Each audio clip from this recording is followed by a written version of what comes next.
Para continuar, el doctor Mayev se retiró y me dijo que lo sustituía el doctor Racamato. Muy bien. Señor fiscal, lo seguimos escuchando. Muy amable.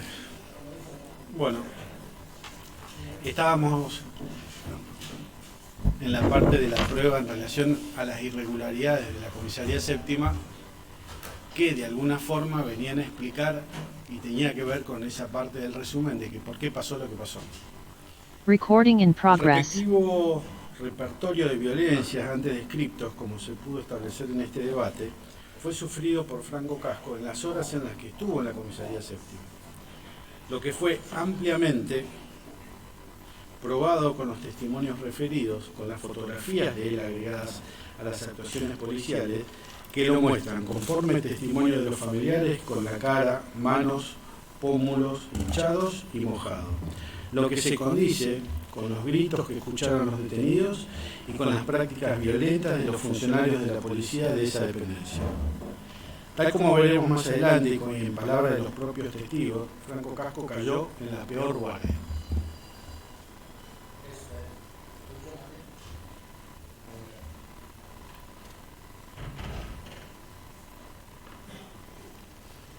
Bueno, como dijeron los testigos, Franco cayó en la peor guardia, la que más pegaba. El hecho de no labrar el acta respectiva por averiguación de identidad y de que, por tanto, no existieran testigos de actuación, les permitía incumplir los plazos legales, además de otras irregularidades. En este orden de ideas, tal como dijeron los propios imputados y cierto personal policial que declaró como testigo, si la detención era con formación de causa penal y la persona era liberada ese mismo día, bastaba con que firmara el acta de libertad. Por el contrario, si la detención era por doble A, la firma por su libertad se asentaba en el libro Memorándum de Guardia. Ver, entre otros, el testimonio de Sandra Riquelme, del 8 de septiembre del 2022. En nuestro caso, la firma de Casco no estaba en el libro porque nunca llegaron a darle la libertad. Por ello, armaron la causa por resistencia a la autoridad. Perfil de Franco Casco y de su familia. Según expresaron los integrantes de la familia Casco Godoy que prestaron testimonio en este debate, Franco era una persona muy tranquila, más bien tímida, que no hablaba mucho y que no se metía con nadie. Estaba muy apegado a su familia. Tenían 9 hermanos. Trabajaba desde chico con su papá y tuvo que dejar la escuela, luego de terminar la primaria, porque la familia atravesaba con una situación socioeconómica apremiante y era necesario que trabajara. Ver conforme informe socioambiental de fojas 1560 a 1562. En este debate, su hermana Karina relató que Franco vivía en su casa, que era muy compañero y que pasaba mucho tiempo con la familia. Incluso recordó que los días que Franco estuvo en Rosario, hablaba cotidianamente con su familia y, al igual que expresaron sus otros familiares, extrañaba mucho. Dijo que trabajaba como albañil con el papá, que era solitario y le gustaba jugar a la pelota. Contó que ella y su mamá le prepararon la ropa para el viaje. Además, como quedó establecido, Franco vivía en la localidad de Florencio Varela, una ciudad de 150.000 habitantes, y tenían dificultades para desenvolverse solo cuando estaba fuera de esa localidad. En este juicio se determinó, por los dichos de sus familiares y los intercambios telefónicos con estos, que no se ubicaba fácilmente y que era frecuente que su madre o alguna de sus hermanas lo acompañara cuando salía fuera de la zona que conocía. El viaje a Rosario fue, según indicó su hermana Karina, su primer viaje solo. De hecho, su primo y su tía explicaron que lo tuvieron que ir a buscar cuando llegó. Su tía agregó que lo acompañó a la estación de tren el día de su desaparición porque no conocía la ciudad y, como les dijeron que el tren salía a las 12 de la noche, regresaron a la casa de ella. El hecho de no conocer la ciudad fue valorado por la familia Casco, informe socioambiental citado, como una circunstancia que hizo que el personal policial lo viera indefenso y le hiciera lo que le hicieron. A ello se suma que, como ya dijimos, Franco no era del ambiente. Franco Casco y su familia eran de ese grupo vulnerable. Hay un punto que también debe ser tenido en cuenta para abordar correctamente este caso. Franco Casco y su familia sin dudas estaban en una situación de extrema vulnerabilidad por el contexto de pobreza estructural en la que vivían y aún viven, que los exponía fuertemente a la posibilidad de sufrir violencia institucional. De esa situación dan cuenta los informes de Fojas 1742 vuelta y Fojas 2202 a 2203 vuelta de la DOVIC, firmados por Malena Derdoy. Allí el equipo de la DOVIC precisó que la situación socioeconómica del grupo familiar era compleja, que afrontaban múltiples problemas económicos y que se encontraban en una situación de vulnerabilidad histórica. A su vez, en el informe socioambiental de Fojas 1560 a 1562, antes referido, se destaca la situación de la familia Casco Godoy. Finalmente, en todos los informes referidos se manifiesta la preocupación de la familia por las condiciones económicas que atraviesan. Todo esto fue reafirmado por una de las integrantes de la DOVIC que acompañó a la familia, María Laura Jacobino, quien dijo en este juicio que esta familia se encontraba en estado de vulnerabilidad y desigualdad social, factor que se repite en las situaciones de violencia institucional. Esta situación de pobreza estructural convierte a la familia Casco Godoy en lo que el criminólogo Robert Reiner denominó grupo de propiedad policial.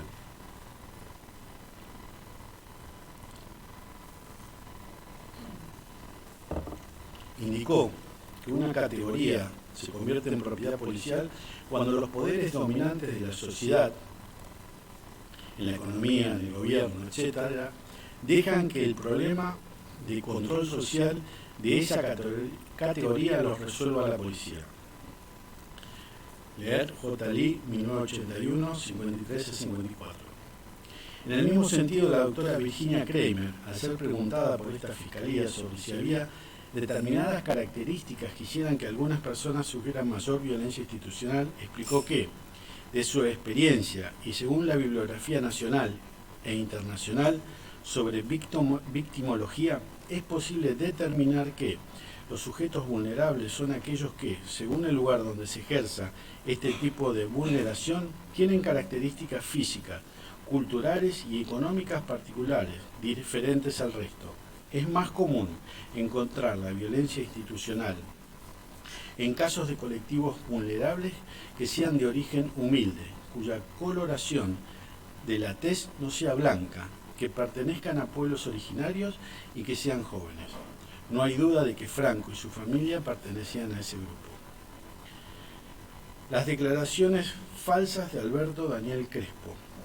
Estos hechos se prueban con declaración testimonial realizada en la sede de la Comisaría Séptima de Rosario en fecha 7 del 10 del 2014, Fojas 3 del legajo de prueba de la causa. Entrevista que le fue tomada a Crespo por parte del suboficial de policía Ríos, Carlos Alberto, perteneciente a la División de Investigaciones Judiciales y Administrativas de la Delegación Zona Sur de la Unidad Especial de Asuntos Internos, en fecha 28 del 10 de 2014, ver Fojas 9/10 del legajo de prueba correspondiente. Entrevista que se le recibió a Crespo en sede del Ministerio Público de la Acusación, en fecha 31 de octubre de 2014, ver Fojas 6 del mismo legajo. Listado de llamadas entrantes y salientes del teléfono móvil de Crespo, obrante a Fojas 8 del legajo de prueba referido. Declaración testimonial en sede del Ministerio Público Fiscal en fecha 3 de marzo del 2015. Ver Fojas 11 y 18 del legajo de prueba antecitado.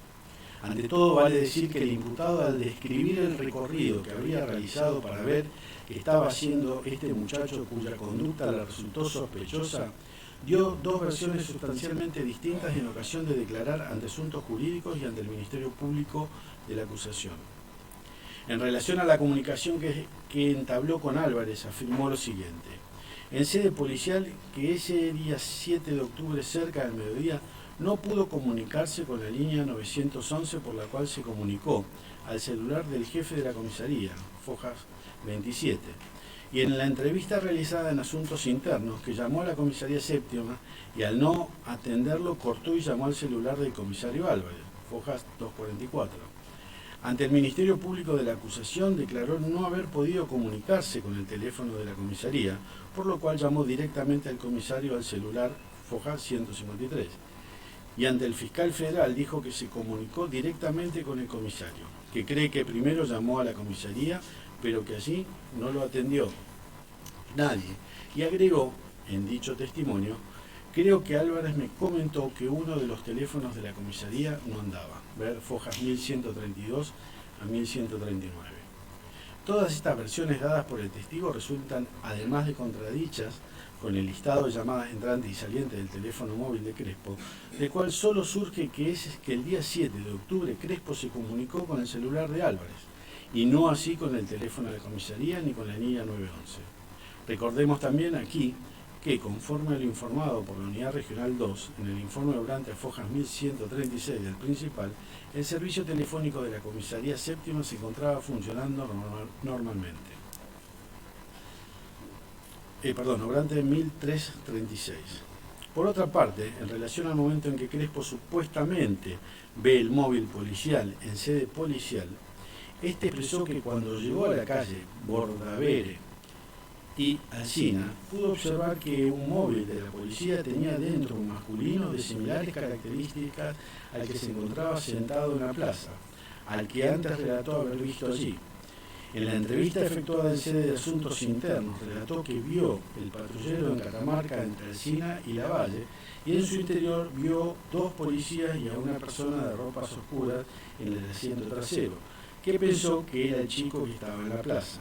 En la entrevista tomada en el Ministerio Público de la acusación, refirió que vio el patrullero en Catamarca al 3900, frente a la plaza, y que observó a 2 policías dentro del patrullero y a una persona en la parte de atrás que infirió que era el chico de la plaza. Finalmente, ante la Fiscalía Federal declaró que vio el patrullero sobre Catamarca entre Alsina y Lavalle, con 2 policías adentro y un muchacho atrás, que vio una figura, sin poder en realidad decir si era hombre, mujer, chico, chica o adulto, y que tampoco distinguió a los policías porque no tenían los lentes puestos, y que lo único que veía sin los lentes puestos era bultos. En este sentido, debemos destacar que en sus testimonios Crespo describió con detalle la vestimenta del primer individuo, que incluyó en sus relatos, como así también los lugares hacia donde esta persona miraba.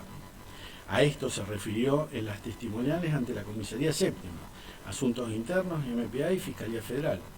Relató también el cruce de miradas que observó entre las 2 personas sospechosas, declaración en Comisaría Séptima, Asuntos Internos, MPA y Fiscalía Federal, pese a que algunas de sus declaraciones manifestó que la persona que estaba sentada en la plaza estaba de espaldas y no le vio la cara.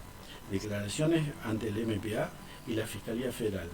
También dijo haber notado que el primer sujeto que divisó llevaba lentes recetados. Declaraciones en Comisaría Séptima, Asuntos Internos, MPA y Fiscalía Federal. Y todo ello pese a que las declaraciones prestadas ante la Fiscalía Federal expresamente dijo que solo veía bultos, sin anteojos, y que por tanto no había podido distinguir ni el sexo ni la edad de las personas que había visto en el patrullero. En cuanto a estos dichos, contradictorios entre sí, cabe agregar que, respecto de los 2 policías que habrían visto dentro del patrullero, Crespo manifestó que no pudo distinguir quiénes eran cuando, según sus propios dichos, conocía personalmente a Álvarez. Todo ello nos lleva a concluir que Crespo mintió, al menos en algunas de sus declaraciones. Estas declaraciones mendaces del imputado, si bien no perjudicaron la investigación, sí eran penalmente relevantes, puesto que potencialmente podrían generar en el juez un error en su averiguación de la verdad, debido a que ese llamado de Crespo a Álvarez fue el puntapié inicial del armado de la versión de los hechos de los imputados.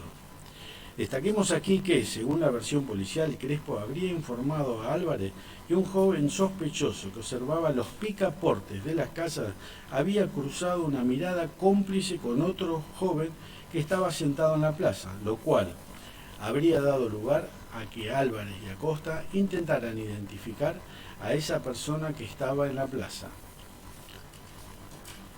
Responsabilidad de los imputados.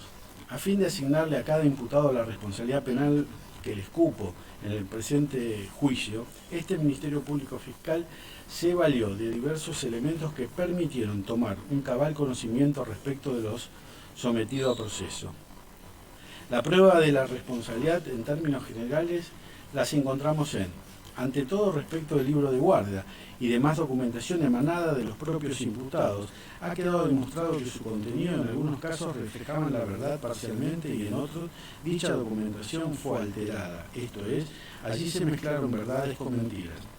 Las referencias ya hechas en relación a la alteración de la fecha y hora en el libro Memorándum de Guardia, las demoras en los registros que ya se acreditaron, son clara prueba de alteración de los instrumentos públicos por parte de los funcionarios policiales, cuestión ya tratada. Del informe de Fojas 555 y 556 surge, en lo que aquí interesa, que prestaron funciones en la Comisaría Séptima los siguientes agentes: Diego Álvarez, del 6 al 7 de octubre de 2014, Enrique Gianola Rocha, del 6 al 7 de octubre, César Daniel Acosta, del 6 al 7 de octubre, Ramón Juárez, del 6 al 7, Ariel W. Saucedo, del 6 al 7, Walter Daniel Ortiz, del 6 al 7, Fernando Blanco, 6 de octubre, Franco Sorsori, 6 al 7, Esteban Daniel Silva, del 6 al 7, Claudia Barbieri Galván, del 6 de octubre, Cecilia Contino, del 6 al 7 de octubre, Romina Naí Díaz, del 6 al 7 de octubre,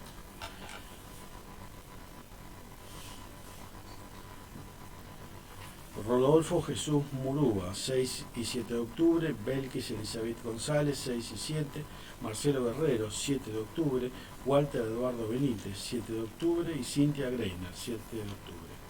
Guillermo Hernán Gisel, 7 de octubre, y Rocío Hernández, 7 de octubre. De los legajos personales de los policías surge lo siguiente. Subcomisario Diego Álvarez, conforme su legajo personal, al momento de los hechos se desempeñaba en el cargo de comisario, siendo su función dentro de la Comisaría Séptima la de jefe. Según las fojas de servicios, ver fojas 563 a 65 del principal, a la fecha de los hechos era subcomisario con función de jefe. Oficial Guarte Eduardo Benítez, conforme su legajo personal al momento de los hechos, se desempeñaba en el cargo de oficial, siendo su función dentro de la Comisaría Séptima la de tercio. Según la foja de servicio, fojas 563 a 65 del principal, a la fecha de los hechos era cabo primero, en función de tercio. Cecilia Ruth Elizabeth Contino, alias Chechu, conforme su legajo personal al momento de los hechos, se desempeñaba en el cargo de oficial. Según las fojas de servicios, 573 a 65 del principal, a la fecha de los hechos era agente con función de refuerzo de guardia. Fernando Sebastián Blanco, según las fojas de servicio, 563 a 65 del principal, a la fecha de los hechos era agente con función de tercio. Agente Esteban Daniel Silva, según el legajo personal, Silva tenía el cargo de oficial y a la función de agente a la fecha de los hechos. Según la foja de servicio, foja 563 a 65 del principal, a la fecha de los hechos era agente con función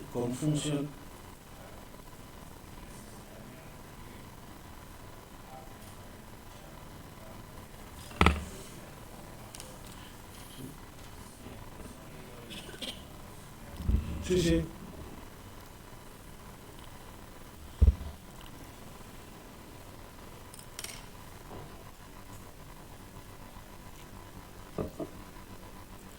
Romina Anaí Díaz. Según su legajo personal, Díaz era suboficial. Según la foja de servicio, fojas 563 a 65 del principal, a la fecha de los hechos era agente, con función de refuerzo de guardia. Oficial auxiliar César Acosta, conforme su legajo personal, a la fecha de los hechos era inspector con funciones de sumariante. Conforme su foja de servicio, desempeñaba con el cargo de oficial auxiliar, siendo su función dentro de la Comisaría Séptima la de sumariante al momento de los hechos que aquí investigamos.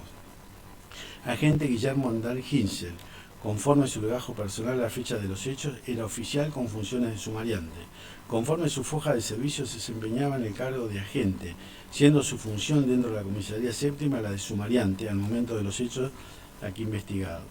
Agente Marcelo Guerrero, conforme su legajo personal a la fecha de los hechos, era suboficial con funciones de agente. Conforme su foja de servicio, se desempeñaba en el cargo de sargento, siendo su función dentro de la comisaría séptima la de tercio. Agente Rocío Hernández, conforme su legajo personal a la fecha de los hechos, era suboficial. Conforme su foja de servicio, se desempeñaba en el cargo de agente, siendo su función dentro de la comisaría séptima la de refuerzo de guardia. Su subjefe oficial principal Enrique Gianola Rocha, conforme su legajo personal a la fecha de los hechos, era subcomisario con función de subjefe. Conforme su foja de servicio, se desempeñaba en el cargo de oficial principal, siendo su función dentro de la comisaría séptima la de subjefe, al momento de los hechos aquí investigados. Oficial Cynthia Greiner, conforme su legajo personal a la fecha de los hechos, era oficial con función de agente y, conforme su foja de servicio, se desempeñaba en el cargo de agente, siendo su función dentro de la comisaría séptima la de oficial de guardia. Walter Ortiz, conforme su legajo personal a la fecha de los hechos, era oficial con función de agente. Conforme su foja de servicio, se desempeñaba en el cargo de sargento, siendo su función dentro de la comisaría séptima la de tercio al momento de los hechos. Franco Luciano Sorsolí, conforme su legajo personal a la fecha de los hechos, era cabo primero, suboficial, con función de agente. Conforme su foja de servicio, se desempeñaba en el cargo de cabo de primero, siendo su función dentro de la comisaría séptima la de numerario al momento de los hechos. Ramón José Juárez, conforme su foja de servicio al momento de los hechos aquí investigados, se desempeñaba en el cargo de sargento ayudante, siendo su función dentro de la comisaría séptima la de tercio. Rodolfo Murió, conforme su foja de servicio y su legajo, se desempeñaba en el cargo de agente, siendo su función dentro de la comisaría séptima la de administrativo, al momento de los hechos aquí investigados. Conforme su indagatoria de fojas 3731 a 3732 vuelta, incorporada por lectura, dijo pertenecer al escalafón técnico subescalafón administrativo. Vázquez González, conforme su legajo y su foja de servicio, se desempeñaba en el cargo de agente, suboficial, siendo su función dentro de la comisaría séptima la de administrativa al momento de los hechos aquí investigados. Conforme al decreto 1525/2014 del 26 de mayo, ver fojas 386 a 387 del legajo de prueba del tribunal, se dispone, entre otros, el ingreso de Vázquez González como suboficial de policía, escalafón técnico, subescalafón administrativo, lo cual coincide con las constancias de su legajo. Daniel Augusto Escobar, según su legajo a la fecha de los hechos, era oficial principal. Inspector, por otra parte, se desempeñaba como jefe de la División Logística de la División Zona Sur de la Unidad Especial de Asuntos Internos. Pablo Andrés Císcaro, según su legajo a la fecha de los hechos, era oficial principal. Por otra parte, se desempeñaba como jefe de la División Proyección Comunitaria de la División Zona Sur de la Unidad Especial Asuntos Internos. Aclaración sobre el orden en el tratamiento de la responsabilidad de los imputados. En primer término, vamos a analizar la responsabilidad de aquellos imputados que participaron en la desaparición forzada de Franco Casco. Luego desarrollaremos la responsabilidad de quienes deben responder por la imposición de tormentos a la víctima, a partir de los cuales resultó su muerte. Finalmente, analizaremos la responsabilidad del personal de asuntos internos por el encubrimiento de los delitos antes referidos. Es preciso señalar también que aquellos imputados que participaron no solo de los tormentos, sino también de la desaparición forzada de la víctima, serán tratados al desarrollar ambos delitos. Imputados por desaparición forzada. En este juicio tengo por acreditado la participación en este delito de Diego Álvarez, Walter Eduardo Benítez, Fernando Sebastián Blanco, Cecilia Ruth Elizabeth Contino, César Daniel Acosta, Enrique Nicolás Gianola Rocha, Cynthia Débora Greiner, Marcelo Alberto Guerrero, Guillermo Hernán Gitzel, Rocío Guadalupe Hernández, Esteban Daniel Silva, Romina Anaí Díaz, Belkis Elizabeth González, Ramón José Juárez, Rodolfo Jesús Murúa y Franco Luciano Sorsoli.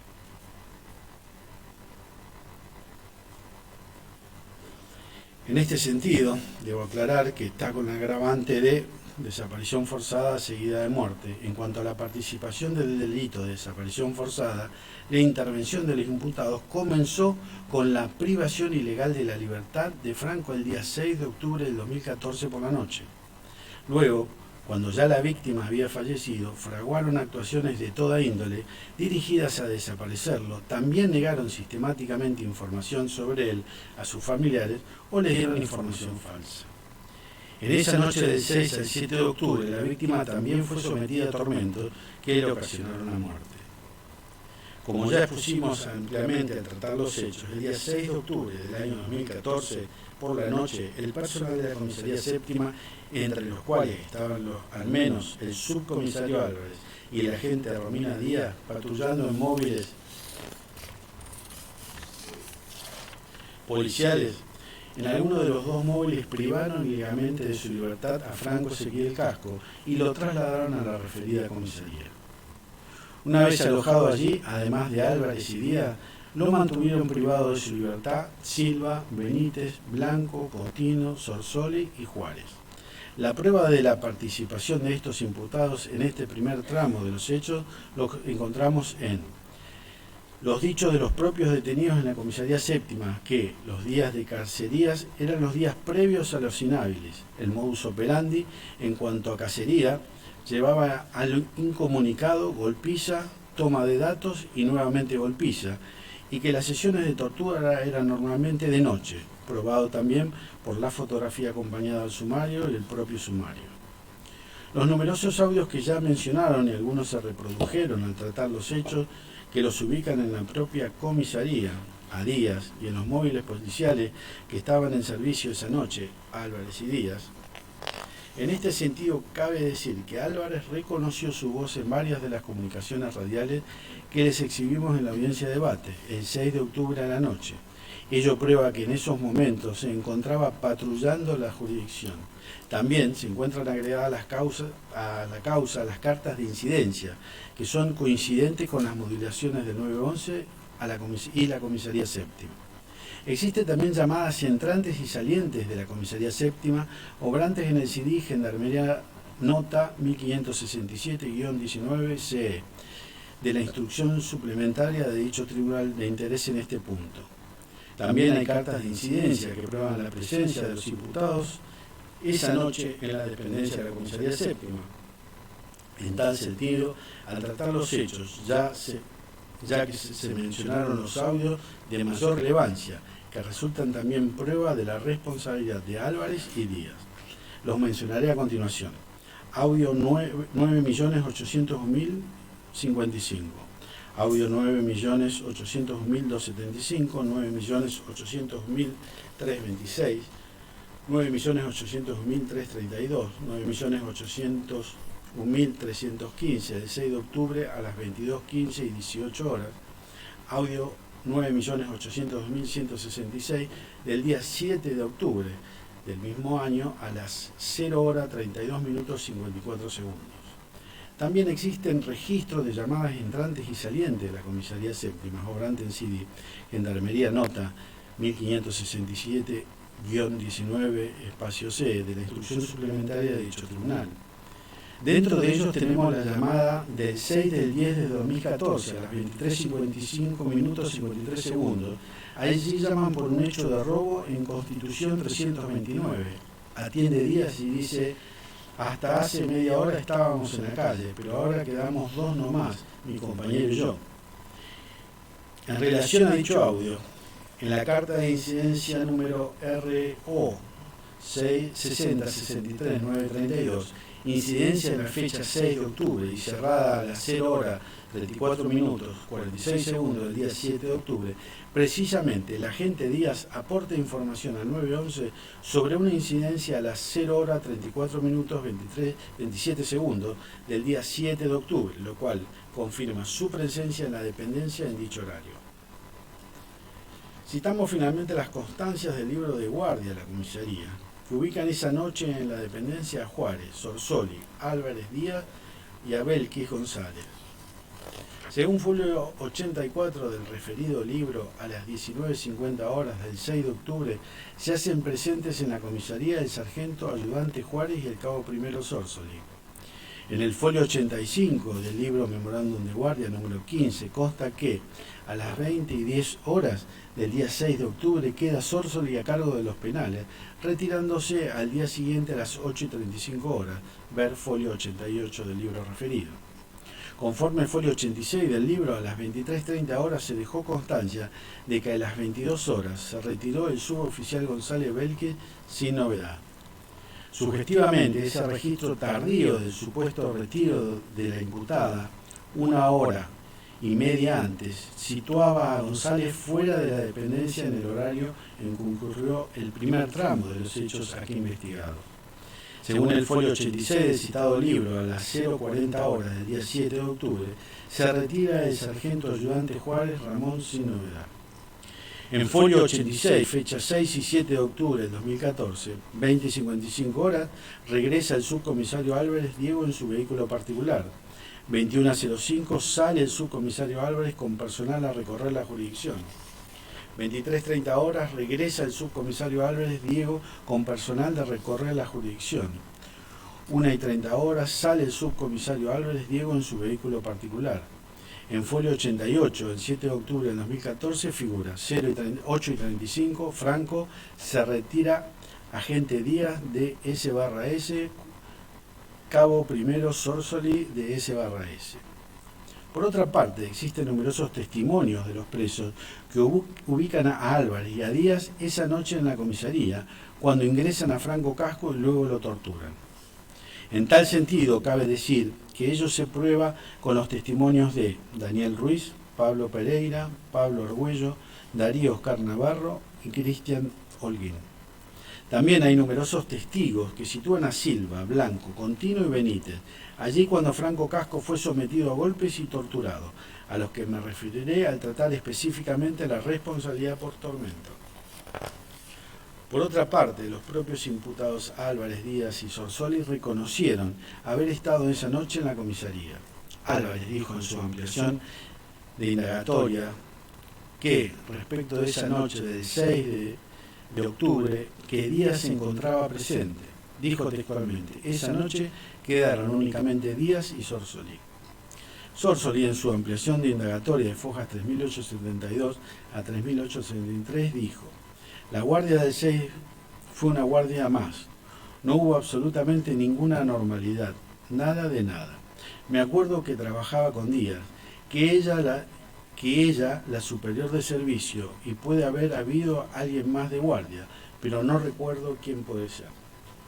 Amén de lo ya expuesto, y como a otras de las acciones típicas configurativas del delito de desaparición forzada, esa noche se omitió el registro de todas las incidencias del 6 de octubre a la noche en el libro Memorándum de Guardia, lo cual se prueba con el cotejo entre las cartas de incidencia de esa noche, los radiales entre el 9-11 y el personal de la comisaría y las constancias del libro de la dependencia. Por lo demás, no se documentó el procedimiento en el cual detuvieron a Franco Casco, ni se registró su ingreso en la comisaría séptima. La prueba de dichas omisiones por parte de Álvarez y Díaz, quienes detuvieron a Franco, se deduce de la prueba de que la detención de Casco ocurrió y de la ausencia de las constancias en libros de la dependencia. También los imputados Sórsoli y Juárez estaban de guardia esa noche, tal como surge de sus propios dichos, de los dichos de Álvarez, de los de Díaz y las constancias en el libro Memorándum de Guardia. En este caso, la presencia de Sórsoli y Juárez en la comisaría, mientras ocurrían los de Franco, teniendo especialmente en cuenta las dimensiones de dicha dependencia, hace imposible que estos funcionarios policiales no hayan tomado conocimiento de lo que estaba ocurriendo. Como ya se expuso sobradamente una vez ingresado a la comisaría séptima, Franco fue sometido a tormentos que le ocasionaron su muerte. A la responsabilidad por este delito nos referiremos más adelante. Sin embargo, cabe aquí adelantar que en los tormentos de Franco intervinieron al menos Álvarez, Benítez, Contino, Blanco y Silva, y que ello se acreditó con la prueba que se enumera más adelante. Ello resulta importante en este punto, puesto que todo el personal policial responsable por los tormentos seguidos de muerte de Franco Casco deberá responder también por su desaparición forzada. Ello sí, puesto que, conociendo lo ocurrido y en su calidad de funcionarios policiales, omitieron aportar información sobre ello. Luego de lo sucedido entre el 6 y el 7 de octubre, los aquí imputados fraguaron un sinnúmero de documentos públicos y libros, simularon consultas oficiales y en definitiva realizaron un montaje con el cual pretendieron probar que Franco Casco había sido detenido y alojado en la comisaría séptima el 7 de octubre al mediodía, aproximadamente a las 13 horas, y había sido liberado ese mismo día cerca de las 22 horas. La prueba del armado de la versión falsa, maniobra configurativa de la desaparición forzada, se encuentra en el falso sumario policial, las constancias del libro Memorándum de Guardia, modulaciones radiales del día 7 de octubre, informes falsos labrados por el personal de la comisaría séptima, registro de los GPS de los móviles policiales, constancia de habeas corpus tramitada en la justicia provincial, testimonio de familiares de Franco Casco, testimonio de funcionarios detenidos e indagatorias de imputados. Ante todo, me referiré al falso sumario policial labrado contra Franco Godoy por resistencia a la autoridad.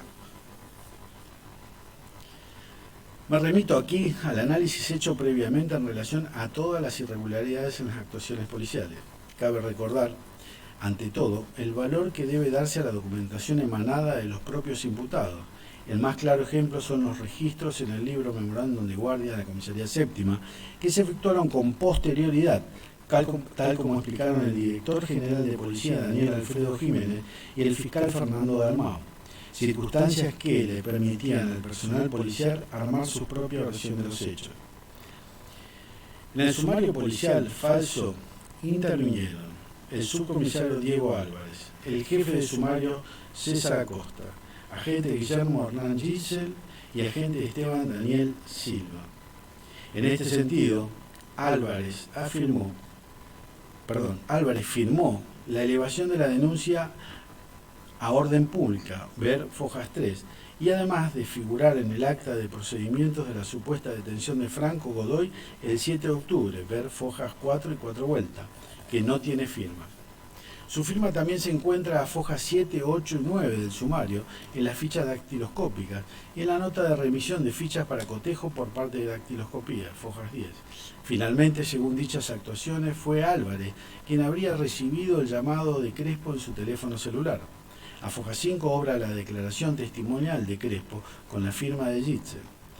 Por otra parte, el acta de conocimiento de derechos del imputado, foja 6, figura como confeccionada por Silva, aunque después está firmada por Gisel. En este sentido, en un intento de explicar esa sugestividad desprolija, entre comillas, el imputado Gisel dijo, respecto del acta de libertad, que es acta de derechos del imputado, siempre la hace el sumariante, como yo no estaba, la hace el superior de servicio. Cuando llegué el 8 recibo todos los papeles y quizás cuando vi que el acta de libertad no estaba firmada por Silva, la debo haber firmado yo para poder elevar todos los papeles. Además, Acosta figura en el acta de procedimiento de la supuesta detención de Franco Godoy el 7 de octubre, ver fojas 4 vueltas, la cual no está firmada. Como parte de las maniobras típicas, encontramos también las constancias en el libro Memorándum de Guardia, que como venimos afirmando, tenían parte de verdad y parte de mentira. A las 8 horas del día 7 de octubre se hace presente en su servicio el suboficial Murúa y el agente Greiner, folio 87. A las 12:50 horas se registró la salida del subcomisario Álvarez y el oficial Acosta en el móvil número 505.667, ver folio 89. A las 13:15 horas se deja constancia del regreso de los agentes mencionados en el punto anterior, trasladando al llamado Godoy Franco. Aquí cabe recordar que los dichos de Acosta en el marco del habeas corpus, quien reconoció que él y Álvarez golpearon a Franco al detenerlo, según ellos, para reducirlo. A fojas 14:25 horas se retira Murúa, folio 89. A las 15:45 horas se puso en conocimiento de la realización de una comunicación telefónica con el Hospital Agudo Ávila para averiguar si el detenido se había escapado de dicha institución, ver folios 89-90. 15:50 horas se hace presente González, a su servicio, folio 91. A las 15:55 horas se consignó que el oficial Acosta realizó una consulta al fiscal en turno, Campos, por Franco Godoy, ver Fojas 91. A las 16 horas, ampliación del relato de la aprehensión de Godoy, volcando el contenido del acta de procedimiento, ver folios 91 a 93. A las 16 horas se habría hecho presente la médica Celaya, ver Fojas 94. 17 horas, Foja 94, regresa Sargento Guerrero y Agente Hernández en el móvil 4387, el cual queda fuera de servicio por problemas mecánicos. Conforme surge del folio número 94 del libro Memorándum de Guardia, fecha 7 de octubre, a las 17:15 horas, se realiza consulta y orden. La efectúa el agente Giselle con el doctor Campos, fiscal. Del folio número 95 surge que, en fecha 7 de octubre, a las 18:25 horas, sale Sargento Guerrero y Agente Hernández a jefatura a llevar ficha dactiloscópica del llamado Godoy Franco. Asimismo, del mismo folio surge que a las 19:20 horas, en el móvil 5667, regresa Sargento Guerrero y Agente Hernández con ficha rechazada por la nota mal dirigida e informan que la empleada Tramontini, de índice general, informa que Godoy Franco no está identificada, no posee captura. Se le da cuenta. En tal sentido, lo confirmó Hernández en su indagatoria.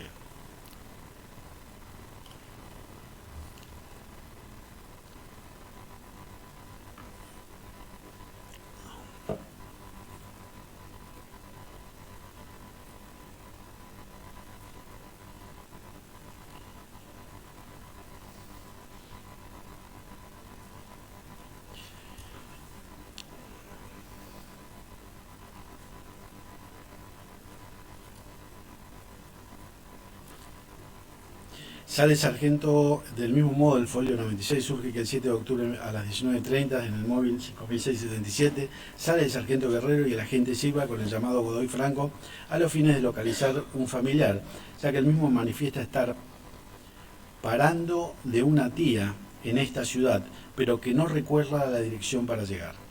Por su parte, el agente Guillermo Giselle declaró que el 7 de octubre a la noche Silva era el superior de servicio y que este y Guerrero fueron los que salieron a constatar el domicilio de Franco Godoy ese día.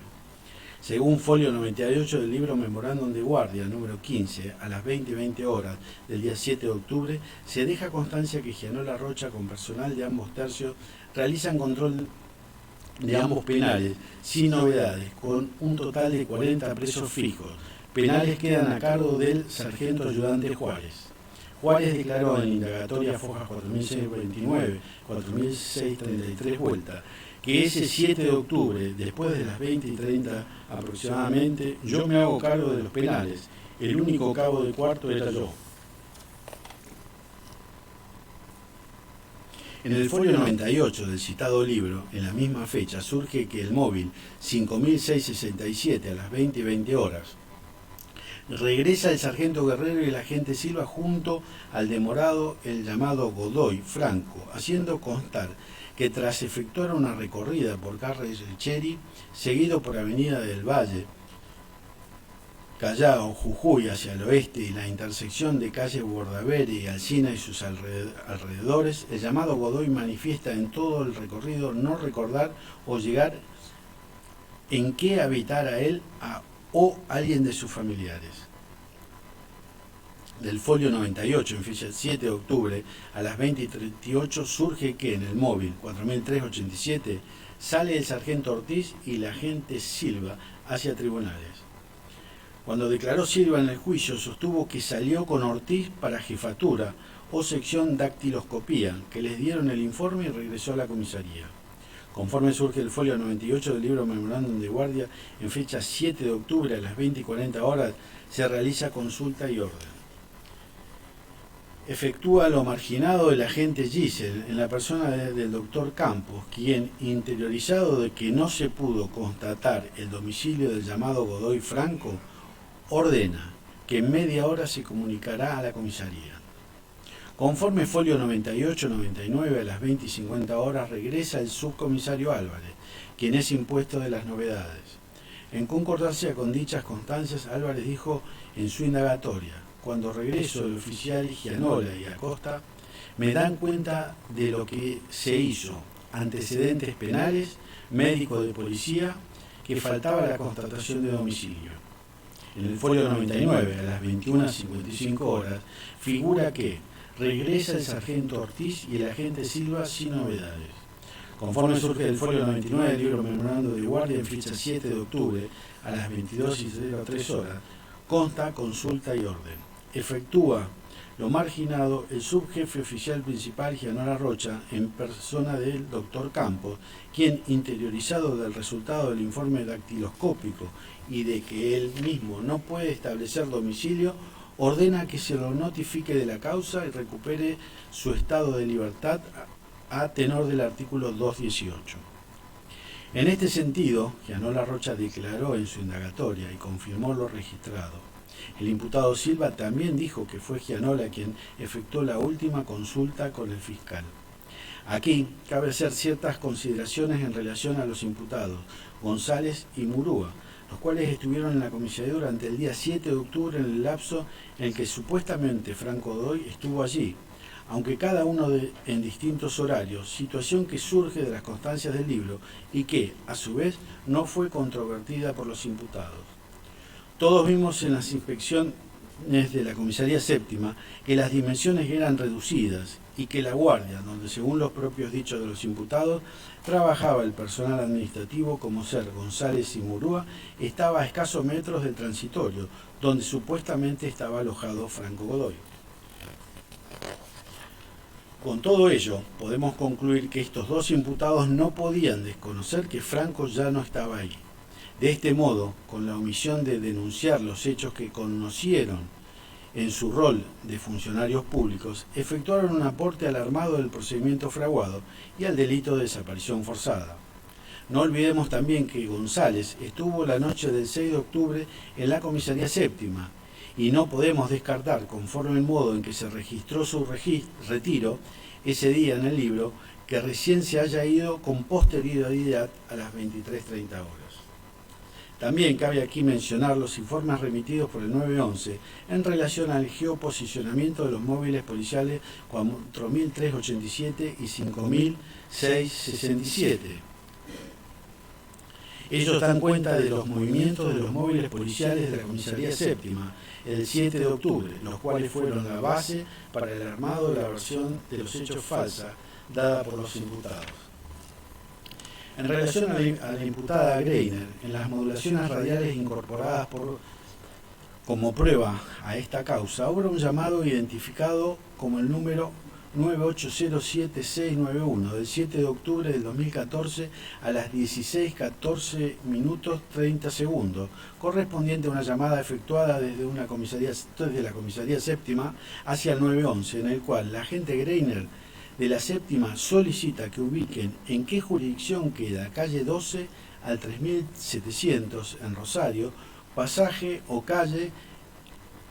En el 911 le informan que no le figura ni como pasaje ni como calle en la ciudad de Rosario.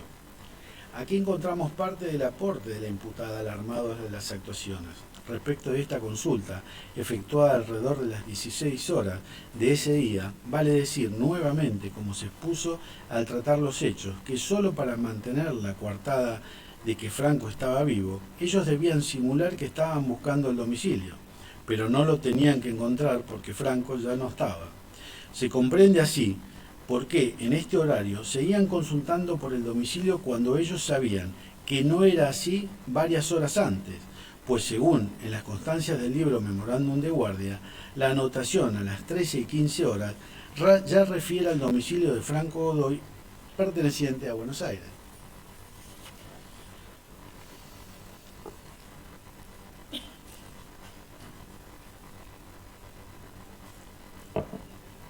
Otra documentación fraguada.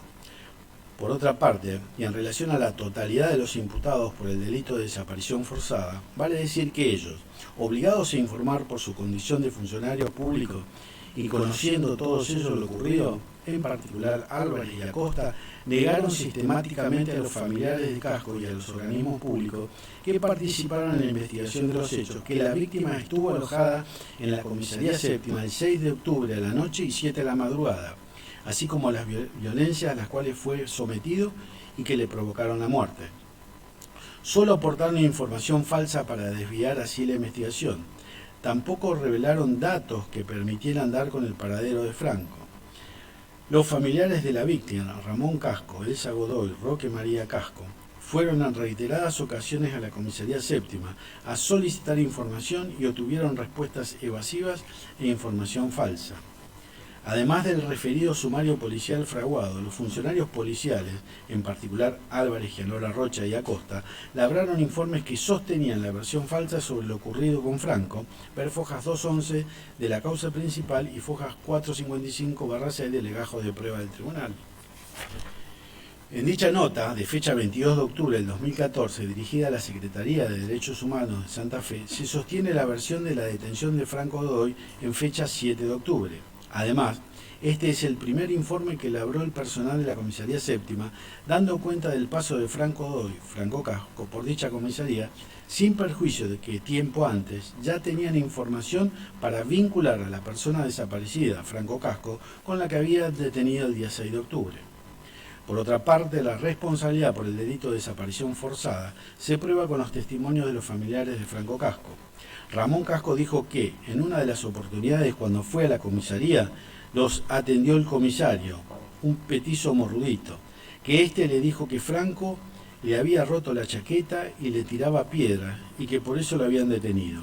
En otra oportunidad dijo Ramón, el comisario o el que era el jefe le dijo que lo habían llevado para averiguación de antecedentes y que a las 10 de la noche lo habían dejado en libertad. Ramón recordó que en la comisaría primero le dijeron que lo habían dejado en una plaza cerca de la estación de trenes y que después le dieron otra versión y le dijeron que le habían dado la libertad en la comisaría misma. En el mismo acto, Ramón indicó que el imputado Benítez era el más parecido a las personas que él recordaba que lo habían atendido en la comisaría. En el mismo acto, Ramón recordemos aquí que en ninguna de esas oportunidades el personal de la comisaría aportó a Ramón información real de lo ocurrido con Franco. Del mismo modo, tanto Ramón Casco como Elsa Godoy manifestaron que Álvarez fue el que les mostró el libro de la comisaría y la supuesta firma de Franco cuando le dieron la libertad. Asimismo, Ramón Casco afirmó que en una de las veces que fue a la comisaría séptima a averiguar por Franco, allí le dijeron que lo habían detenido el día 6 a la noche.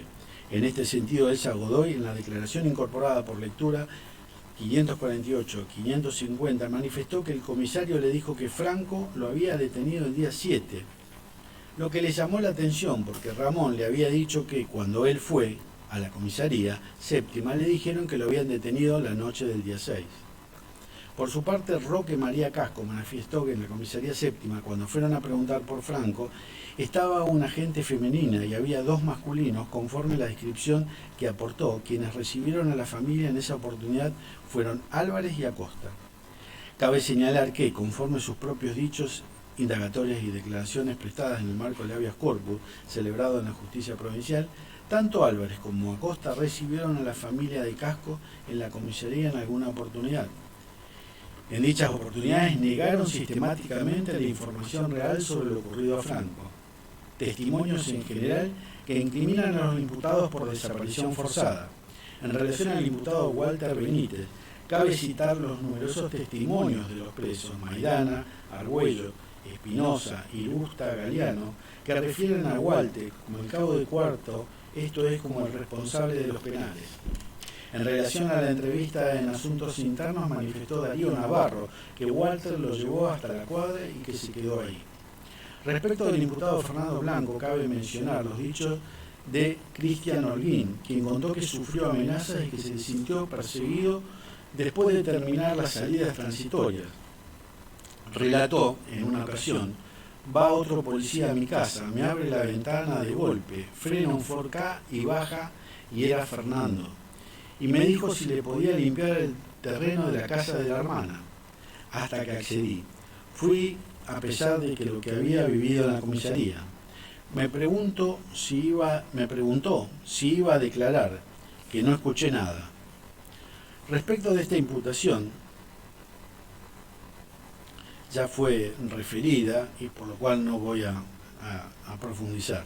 Respecto a la imputada Hernández, la testigo Lorena Díaz, empleada de medicina legal, declaración de Fojas 283-284, incorporada por lectura, dijo que fue esta imputada la que a las 15:15 horas del día 7 de octubre solicitó que la doctora Celaya fuera a revisar a Franco Godoy en la comisaría séptima.